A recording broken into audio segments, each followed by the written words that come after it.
Psalm 47, 1 and 2. Come, everyone. Clap your hands. Awesome. Shout to God with joyful praise. For the Lord Most High is awesome.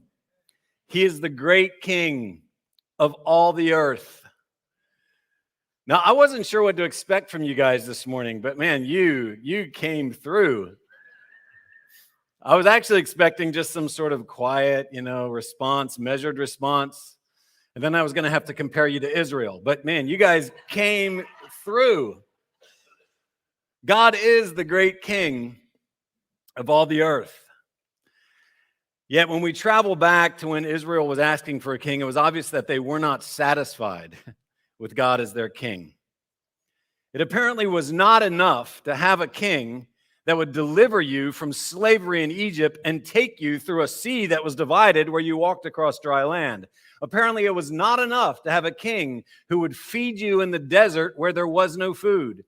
Apparently, it was not enough to have a king who would defeat your armies even though you didn't have to raise a sword. Apparently, it was not enough to have a king who would give you a perfect law to govern your people or to promise you good for all your days. Not enough. And so God obliged. He said, we will give you a king. And as you remember, he started with Saul. That didn't go real well. But David, man, that was awesome.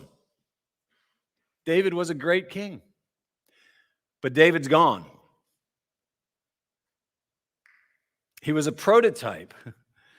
But we know that a true and better king is on his way. The real thing is yet to come. Remember, David was a compass, the needle pointing to the true and better king, to one who would be chosen and anointed just like David, victorious yet merciful like David, who would be exalted yet humble like David, but a bit different in that this king that was promised would be eternal, yet tangible. Both of those things. A king that would transcend. A promised king that would finally be enough. Victoria Brezhnev, who was the first lady of the Soviet Union for 18 years when her husband, Leonid Brezhnev, was ruling there. At his funeral, she was there for her husband, who had never practiced religion, ever. Faith would have been considered weakness in a leader in the Soviet Union at that time. She stood beside his coffin, and right before it was closed, she reached in and made the sign of the cross over his chest. At the center of the atheist empire, she traced the image of hope and salvation that transcends any earthly empire. She desperately wanted to believe the promise of a kingdom, the promise of a king who transcends this world. Unlike any other king, if you travel to Westminster Abbey, you will discover there are 30 graves of kings and queens there. Go down to Windsor Castle, you'll find 10 more. You see, hope in earthly kings has a short lifespan. It just doesn't last. And eventually, as we go king after king after king, especially if you're reading through the Old Testament, you can develop a little bit of cynicism. It's like, is there anyone who is really qualified for this job?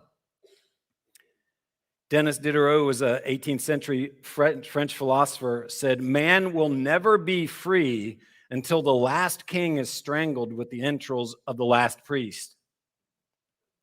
That's some cynicism right there.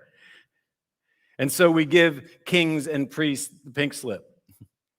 Say, you're fired. We're looking for another. We need a better one. Help wanted.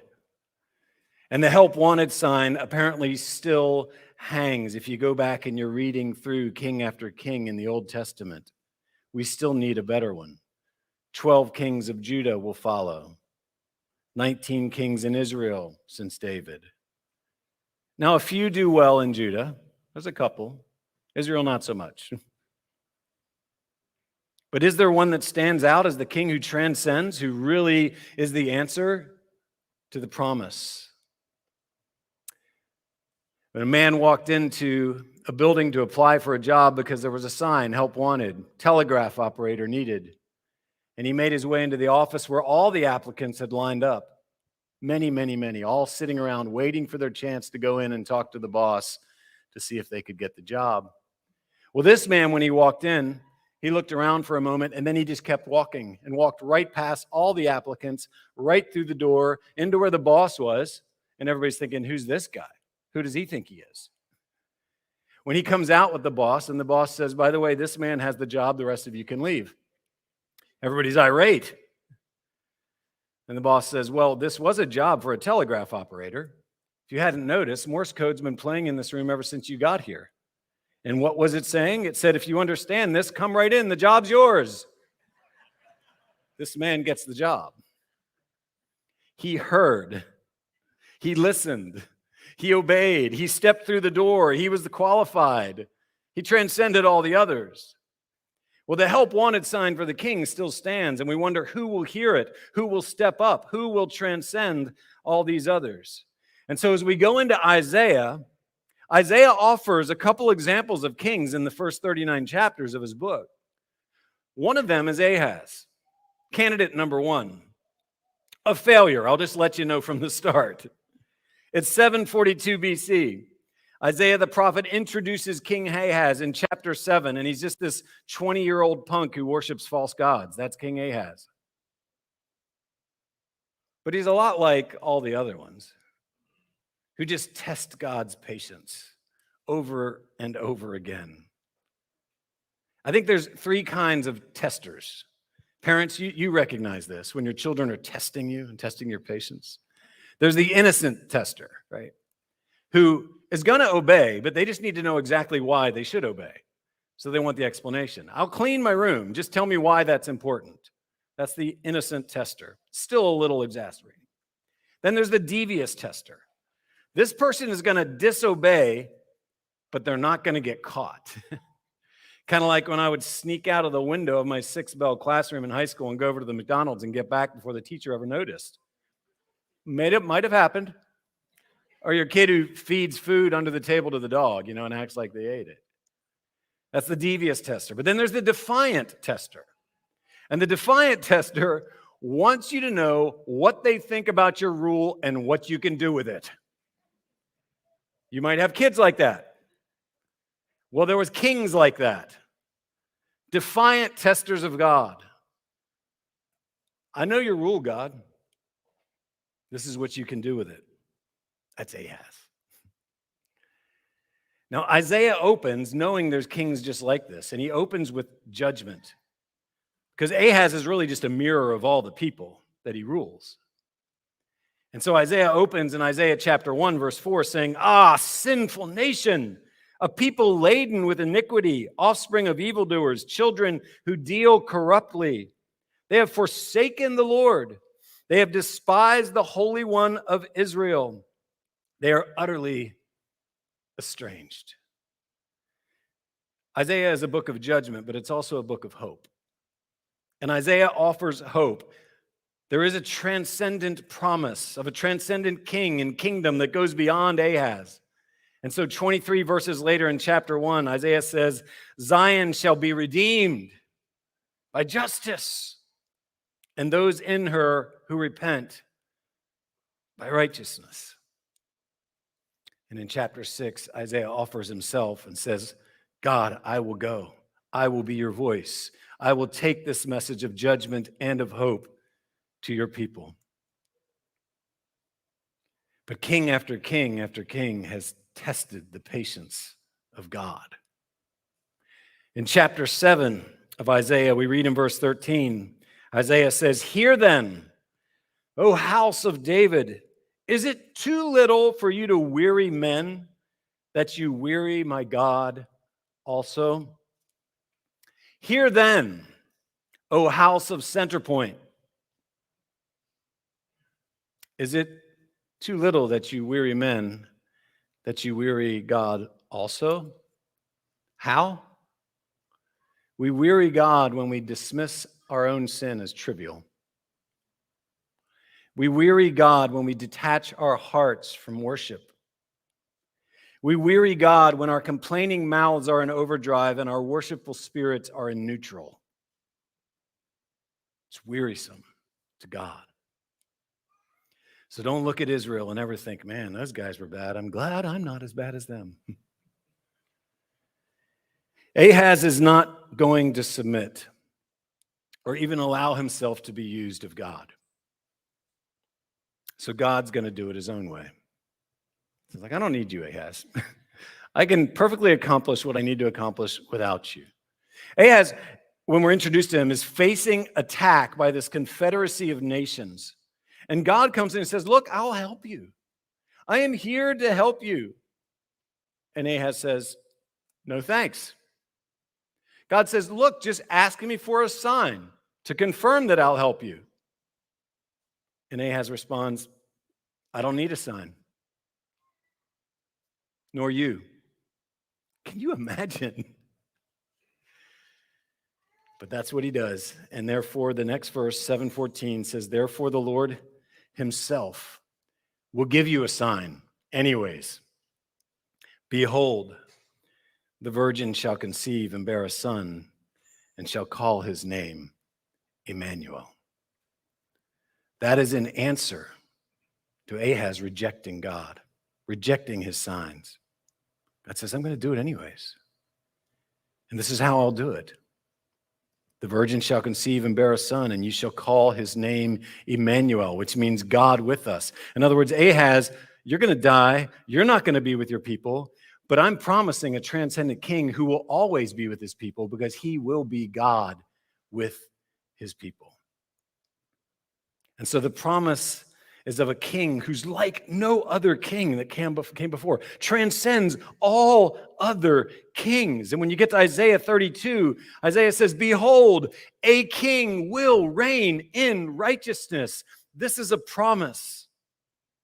And so Isaiah paints a picture of this transcendent king, of the Messiah, of the anointed one, paints a picture of the promised one. An image of a Messiah unlike any other king of Israel or Judah.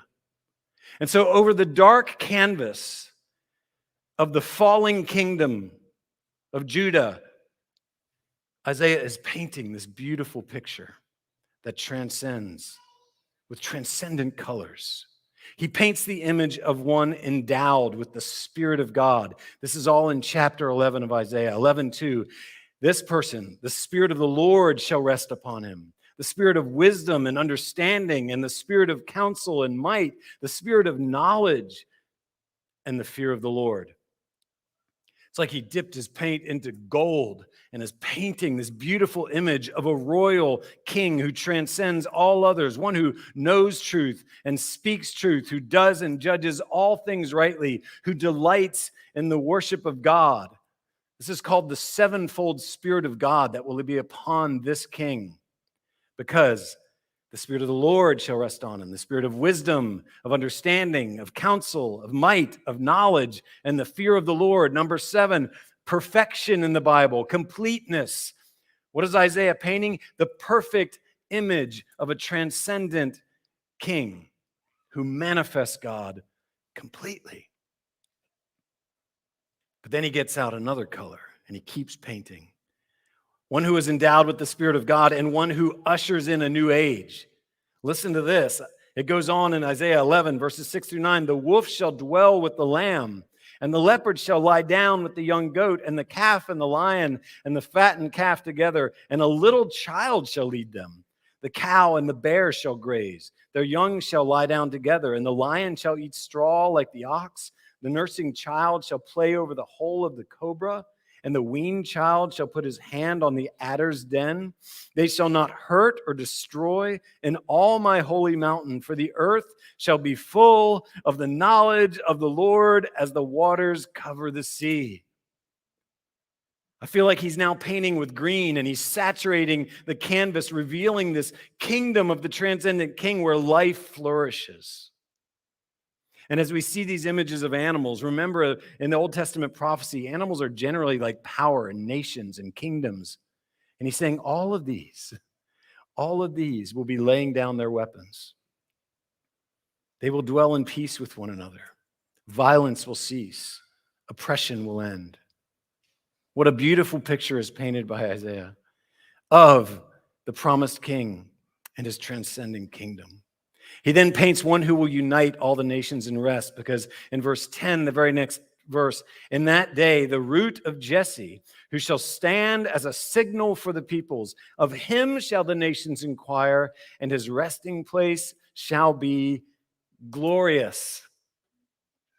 I feel like he's taken out the brush and he has dipped it in blue like a cloudless sky or a mirrored lake, painting the calm of nations being at rest in Jesus.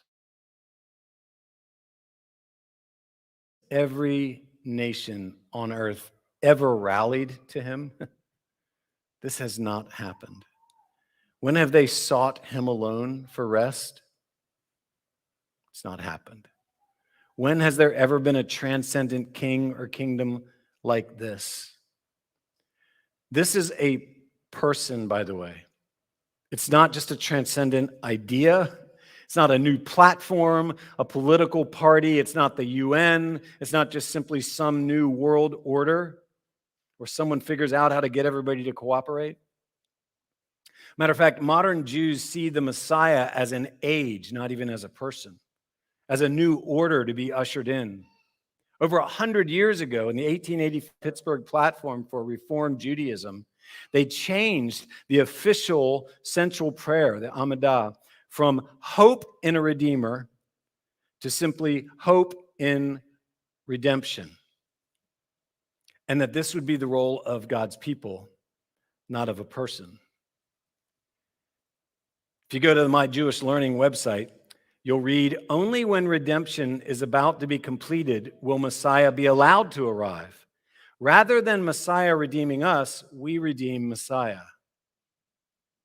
This is a very different view. Other Jews obviously have a more traditional view. They're holding to a hope that a person will come, a powerful leader. But they say it could be anybody. Go to the Judaism 101 website and you read this. It has been said that in every generation, a person is born with the potential to be the Messiah. If the time is right for the Messianic age within that person's lifetime, then that person will be the Messiah. But if that person dies before he completes the mission of the Messiah, then that person is not the Messiah. Sounds like an easy way out. We need to remember that the Messiah is more than some new order. It's more than the next man in line who we hope might pull it off. Because Isaiah goes on, as he paints the picture, we know it's one endowed with the Spirit of God, one who ushers in a new age, one who unites the nations in rest. But we also know this, that it is one who embodies the very presence and person of God. Isaiah lets us know that, and Jeremiah affirms it. Jeremiah 23:6, when he talks of David's righteous branch, which is the Messiah, the promised anointed king, he says, this is the name by which he will be called. The Lord is our righteousness. Capital L, capital O, capital R, capital D, which I hope you know is a place marker for the name Yahweh in the Old Testament. What did Jeremiah just tell us?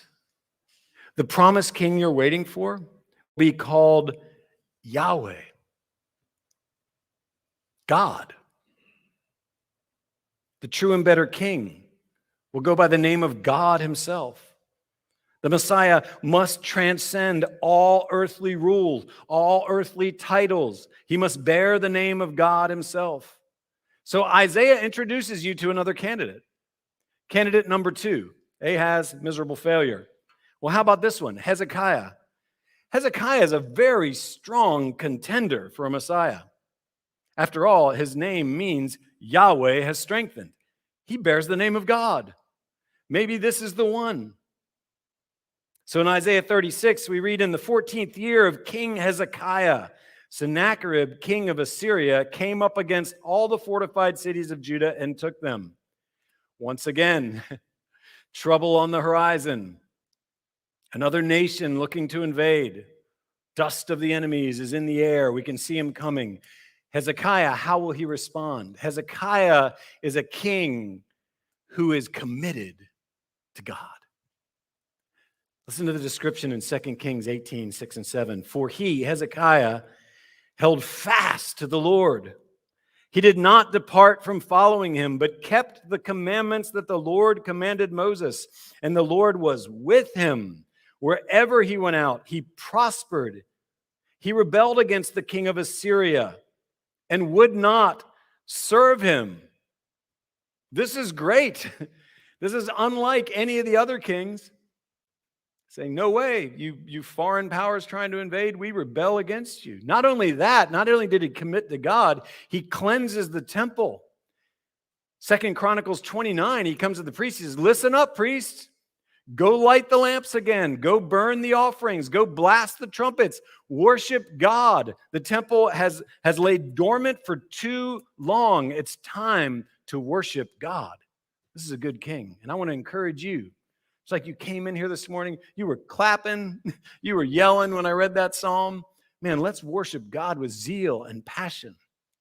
Next time you hear of a worship night, our young people just sponsored one this past Sunday, and the Truth Seekers group that led the music. It's awesome. Come out. Let's worship together. It's powerful to do so. Terry Law, in his book, The Power of Praise and Worship, said, God calls his people to celebrate him with singing and playing, and then he promises to do a little drumming of his own on the back of the enemy. I like that. So let's join with him. This is what Hezekiah is doing. He's like, let God do the beating on that enemy. We trust him. We're committed to him. Let's worship him.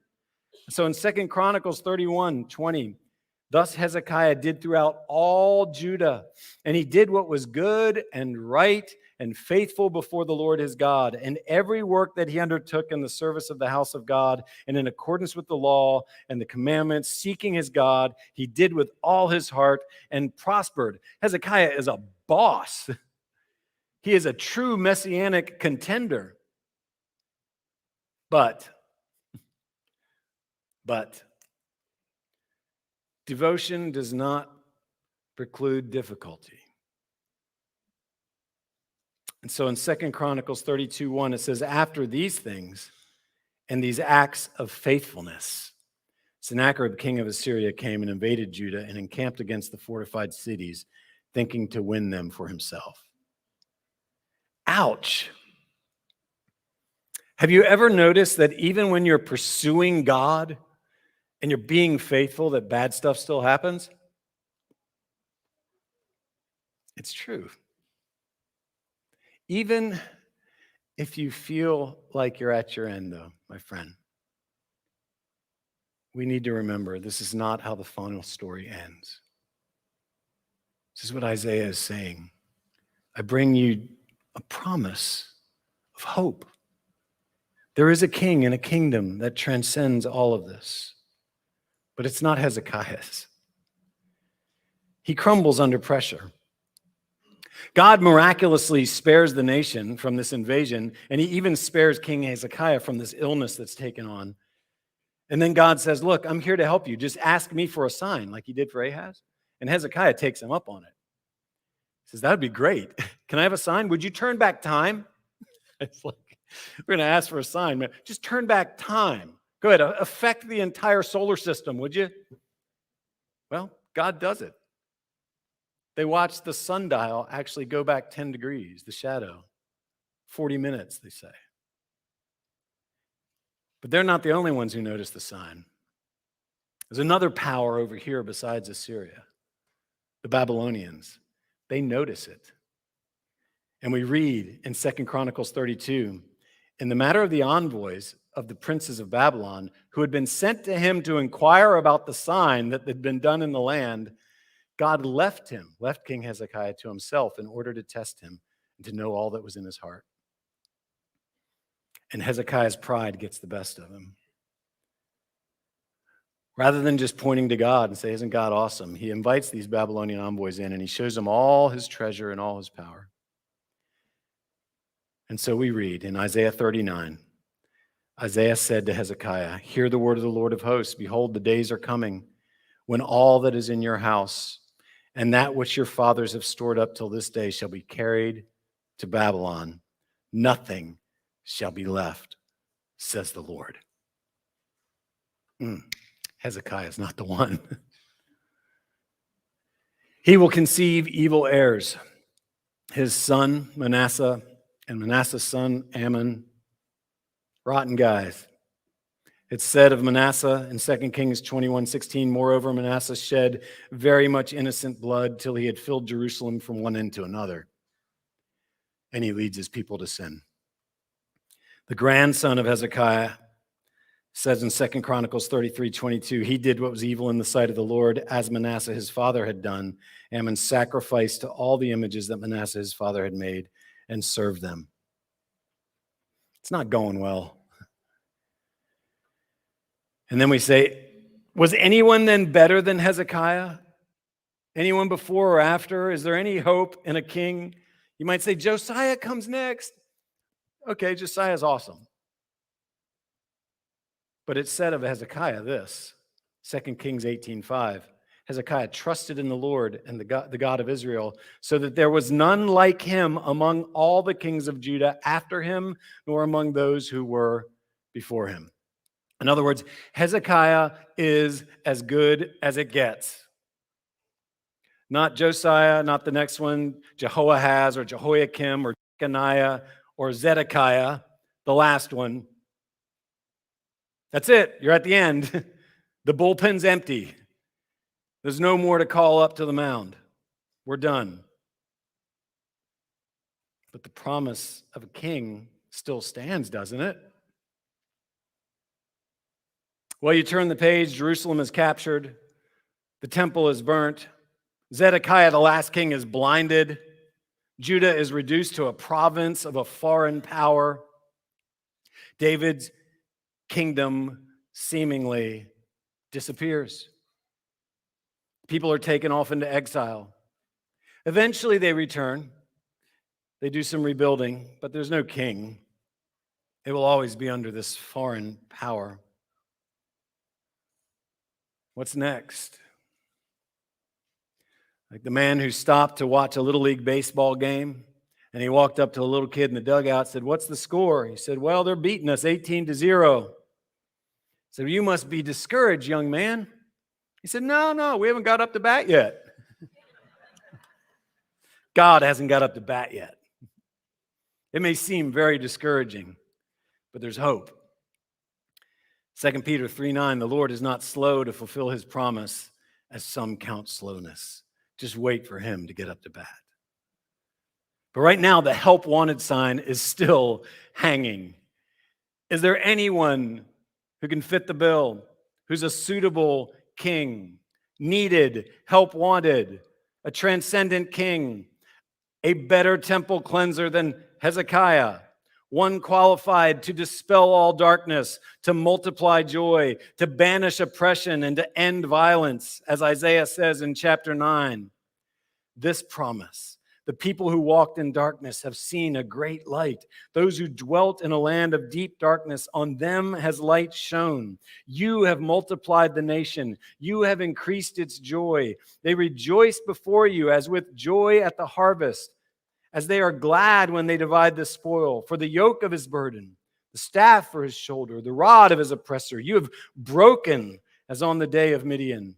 For every boot of the trampling warrior in battle tumult and every garment rolled in blood will be burned as fuel for the fire.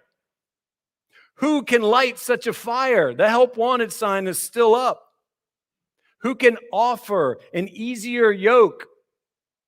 Help wanted. Who has the right resume? Fast forward to AD 30. And a carpenter from Nazareth walks into a synagogue where there hangs the help wanted sign and applies for the job. Takes down that help wanted sign, walks in, and he reads from a scroll, Isaiah 61. The Spirit of the Lord is upon me, because he has anointed me to proclaim good news to the poor. He has sent me to proclaim liberty to the captives and recovering of sight to the blind, to set at liberty those who are oppressed, to proclaim the year of the Lord's favor. Is this him? Is this the one who will dispel darkness, who will multiply joy, who will banish oppression, who will end all violence? Can he be the promise fulfilled? This blue-collar worker born in scandal never has set a foot in a royal palace. Can he be the one? Is this God himself personally responding to the help wanted sign for a transcendent king?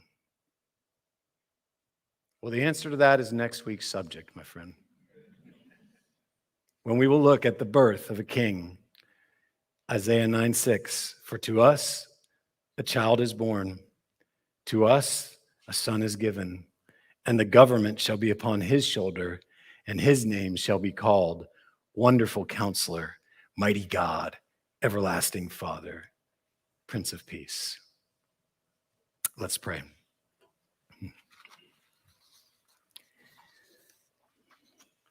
Lord, once again, I love your word. I love that you paint pictures through your word. You tell stories through your word. You speak truth. You challenge us. You exhort us. You judge us and you give us hope. Thank you for the hope that we find through the words of your prophet Isaiah. May we be encouraged in the next 6 weeks as we look to the King that you have promised and find hope in him. I pray this in your powerful and good name, Yahweh. Amen.